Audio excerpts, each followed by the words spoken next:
What's up, YouTube? I'm Z, and this channel shows you the world through my lens. So, I thought this was an appropriate thing to check out today because apparently this dropped like 14 hours ago, so this would be last night for me, probably like midday in the States. I live in Dubai, by the way, in case y'all didn't know. That's why I gotta figure out the time differences. But with all of the rap, diss, battle stuff that has been going on so far this year in 2024. Now, if you remember, we kind of started off, sorry, that's my phone. We started off the year with that, Nicki Minaj and Megan Thee Stallion situation. Then we had the Eminem Benzino situation. And right now we're kind of in what people are dubbing the rap civil war with Drake on one side and what seems like everybody else on the other side. So just a very interesting, and I think for any hip hop heads or hip hop fans, very exciting start to the year. I don't know where we go from here, but I thought I'd speak on this because with the rap civil war that's kind of going on currently, I do my reaction videos and then I immediately go check out some of my favorites.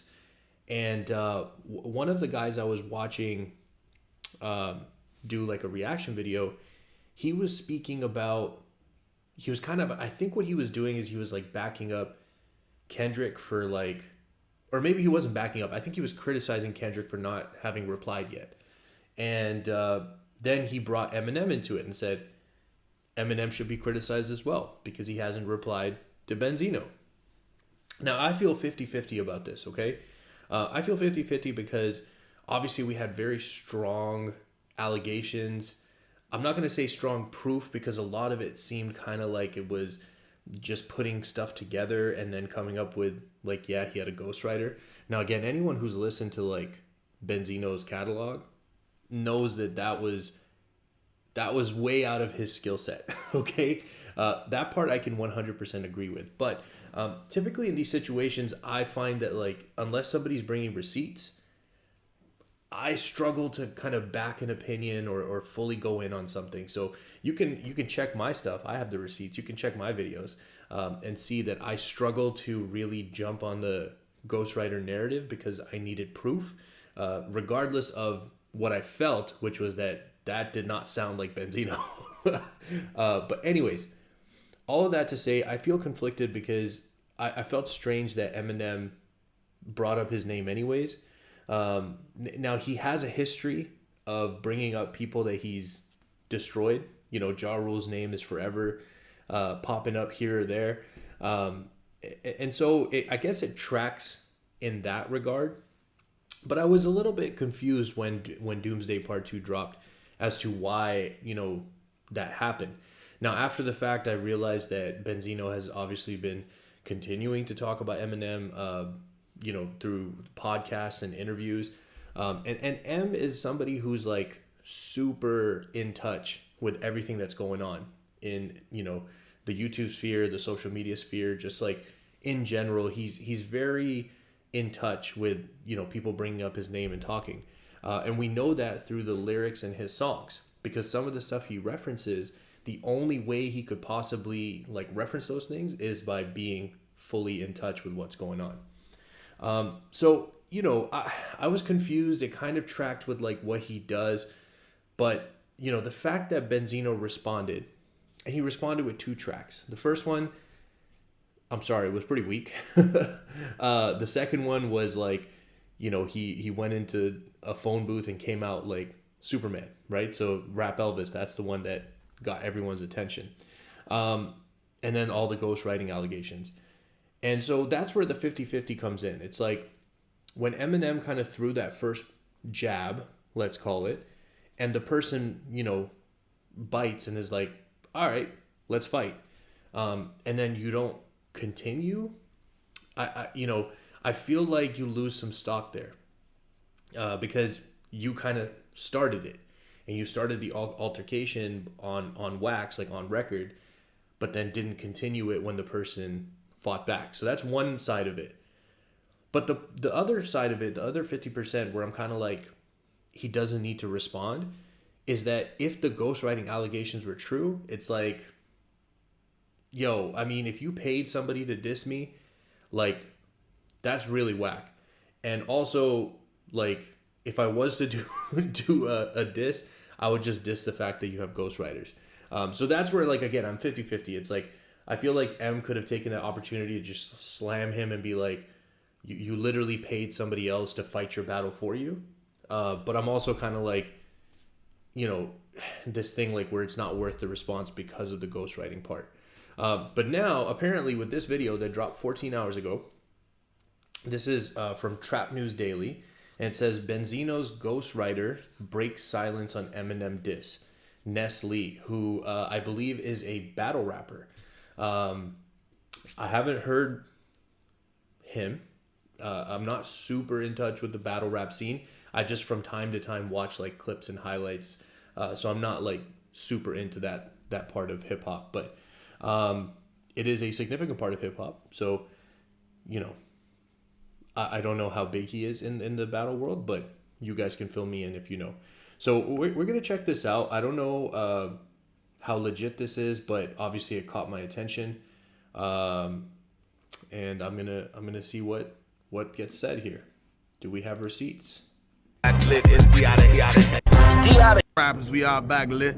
You know what I mean? We got an OG in the gang, somebody who don't get the credit he deserves. Go ahead, introduce yourself, bro. Hey man, let them know. Boy D out of Henny, man. You know Yeah, what I'm saying? yeah. We out here with the trappers. Yeah. You know what I'm saying? We definitely got the streets. You Yeah, feel me? yeah. Nah, it's your boy Nestle, man. We in here, we out here. All the shit that the quintessential rappers be saying and shit. Mm-hmm. No, okay, so let's get straight into it because I do want to say it's a little distracting right away with like the ambient noise and the people talking around him, but we're going to do our best to hear what he's saying. anybody who don't know, or I don't know how far this might go, this interview, first and foremost, very talented battle rapper, been around since the old somethings, not the, you know what I mean? Since the 90 something. Since the 90s, ooh, the 90s, 90 somethings, you know what I mean? But I walked up on him, I asked him about his Longevity is important, by the way. recent work and why I ain't seen him a lot, and then it struck me. This is the guy who they said wrote the Benzino diss for Eminem. This is the guy that they had the video floating around with him. Yasmin. And that wrote the Eminem diss. It's really out there. It's really out there. Okay. So apparently there's already a narrative or a theory that this is the guy who wrote it. So I guess this is the moment where he's going to confirm it. Let's see. First off, fuck the nigga that shipped the footage to Oh, this word? nigga Cliff Beats. Okay. That shit kind of goofy. But I mean, at the end of the day, man, I just wanted to do something that was historic. I wanted to write the. I felt like I could accomplish writing the greatest diss song towards Eminem. That's all I wanted to do. I think he just said in that statement, like, F the guy who leaked the footage, like the camera footage to Cliff Beats. I think that's what he said. Which, I don't know. I mean, I don't know how I feel about that. But he just said he wanted to go down in history as the guy who wrote the best diss to Eminem. Now, a lot of people and a lot of reactors that I watched did say they thought that was the strongest diss to Eminem. For me, it really depends, man. I'm gonna have to think about that. I'll see if I can think in the next little bit what I think is the strongest one. Yeah. Yo, but how did that come about? You like, how did that? First and foremost, it was crazy. The lyrics was crazy, and I should have assumed it came from somebody in this battle rap culture. But how did you end up writing this diss for Benzino? I mean, I'm that guy, man. Yeah. If you want pen, you come to me. You know, that Okay. just pretty much is what it is. Okay. All right. If you want to win around against somebody like Eminem, or you want to get close, or whatever the case may be, you know when you come to. Yeah. See, it's interesting. He said if you want to win around or come close to beating Eminem. And that's interesting because a lot of people did say that if Doomsday Part 2 is, you know, the start of the round, then Benzino's first diss goes back. I think M wins that, right? But then when Benzino follows up with the second diss track, if we call that like the start of round 2, Benzino's up because Eminem didn't respond. So I don't know. It kind of depends on how you judge them. I even think Rap Elvis beats Doomsday in terms of like the diss aspect of Doomsday Part 2, because you know it was just like those certain lines that M was talking about Benzino, but I don't know. Let me know what you guys think about that. He said, if you want to win around against Eminem, that's hard. That's because it did happen. It did happen, yo. So what you think about like the aftermath of that situation, though? No pun intended. Honestly, man, I'm not really a fan of everything that's been going on. First and foremost, I did not have anything to do with the first one. Okay. They dropped Proof name like that. Yeah. Okay, so that's interesting that he's trying to disassociate himself with the first diss, specifically for the reason of the Proof bar. Got nothing to do with that. One, it wasn't good enough to be from my pen. Damn. Two, I would never disrespect my big brother Proof. Yeah. He was eventually going to sign me back in 03. Okay. You know, so he was one of the first people. Actually, he was the first person to show me love in the industry, battle rap or whatever of that stature. So I'm talking about call me late nights, yo Ness. What your pen looking like tonight? Ask me how many multi-syllables I got of a certain phrase. He'll give me a phrase.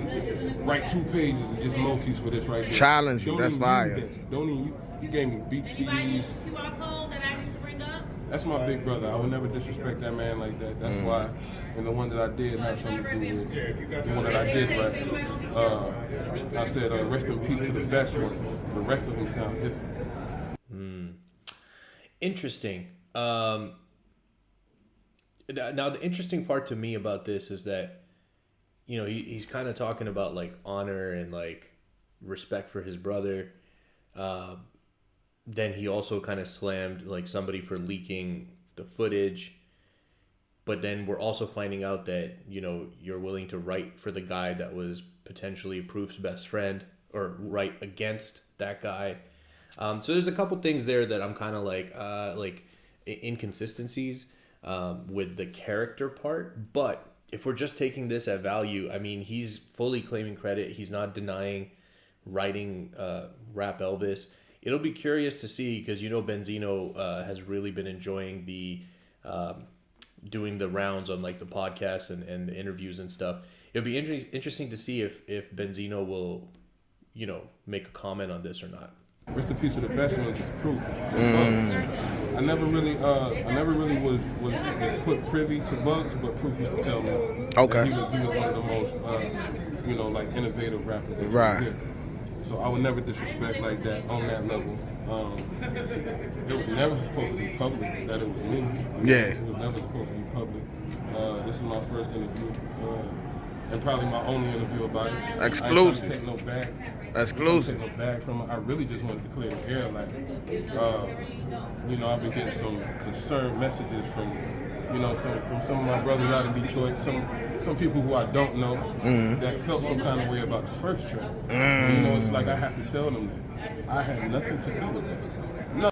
Okay, so now we're getting the reasoning behind why he's doing this interview and admitting it. He's saying that it was meant to be private, that I was the one, but I guess because of the video and people putting it together based on the video that he was sitting there, that it was him. Basically he's saying that the reason he's doing this interview is to clear the air and make sure that everybody knows there was no disrespect meant towards like the Detroit legend. It was, you know, I had nothing to do with the disrespectful one in the first one. I wrote the second one. Interesting. Nothing. And it sounds crazy after the fact, especially, you know, from some shit that's supposed to be, you know, as quiet as I was trying to keep it. Right.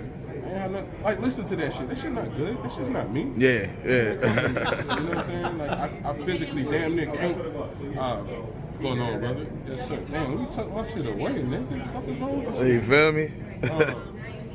I mean, I physically cannot write that basic. You know Yeah. Nah, facts though. Yo. and most of all, I would never say no shit like that about Proof.